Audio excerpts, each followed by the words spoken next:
All right, so this is a kitchen I'm painting. I'm painting the walls and the trim in here. And you'll notice that it has this really beautiful wood ceiling in here. But as I'm painting, I noticed that this transition between the wood and the walls looks like shit. So I'm gonna fix it. It really disappoints me that painters don't do this. That looks fucking terrible and should be fixed. So I'm caulking it to the right. You can see that's where I have caulked it. And I'm a little ways down this wall, so I'll just show you here. I wrapped around the corner.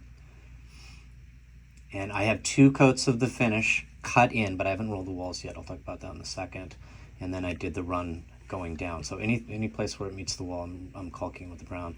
Now, this is the wall. I haven't painted it yet because I don't want to mess it up. I painted around the hooks, and before painters start yelling at me about that, I did it because of this. If I pull and fill the holes, this is going to be impossible to reset back up. And if you pull the nails, sometimes when you paint, it just fills the holes back up. So that's why I painted around them. So please don't yell at me about that. Okay, so here it is finished.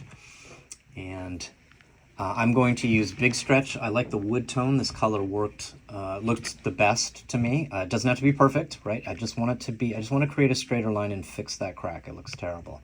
So I'm going to use, I have 2 types of tape here, but I'm going to use what's called a safe release tape. This is the 2080 from Scotch 3M's Delicate, I believe they call it delicate paint, or delicate tape. And I'm going to use that. I really like this 2093. This is my kind of multi-purpose. It's more of a medium adhesion, whereas the purple one is more of a low adhesion, so it comes off easier.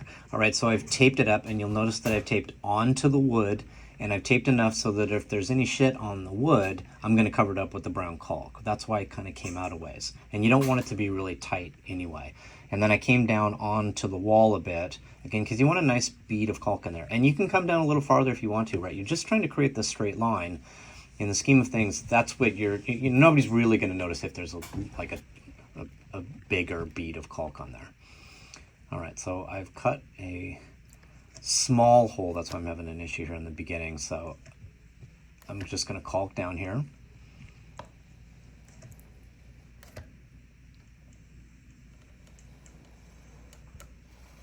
All right, and you don't want to put too much on. That's why I have a small hole. And you see I've made a bit of a mess there, but I'll fix that, right?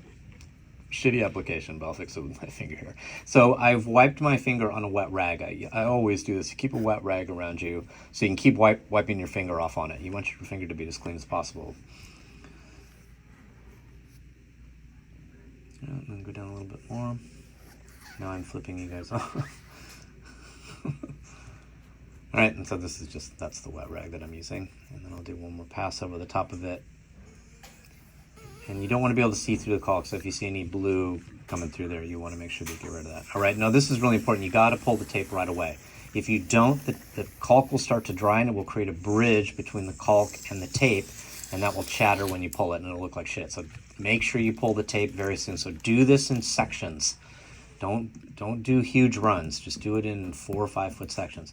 Now you'll notice that I'm pulling the tape back over itself. This seems to work the best for me when I pull tape off of a freshly painted surface. Now, something to really keep in mind if you're going to do this, test to make sure that the tape will work on the painted surface that you've got. So take a foot section of tape, put it on the paint, and then rip it off really fast. If it pulls any of the paint off, you cannot do this method. Okay, what you really want to do is if you do some mudding up here, make sure you prime it with a good PVA and then paint it. So you just see how much better, it looks so much more professional like this, right? So here's another big crack I'm going to fix. This is across the top of the windows, and you can see to the right here that I've already caulked it. Let's go back, and this is what it looks like when it's done. And so, yeah, it's not perfect, but it certainly looks a hell of a lot better. Anyway, and I've got to do this later on. So if you enjoyed this video, I hope you give me a thumbs up. And if you're not a subscriber, I hope you'll think about subscribing. Okay, thanks a lot.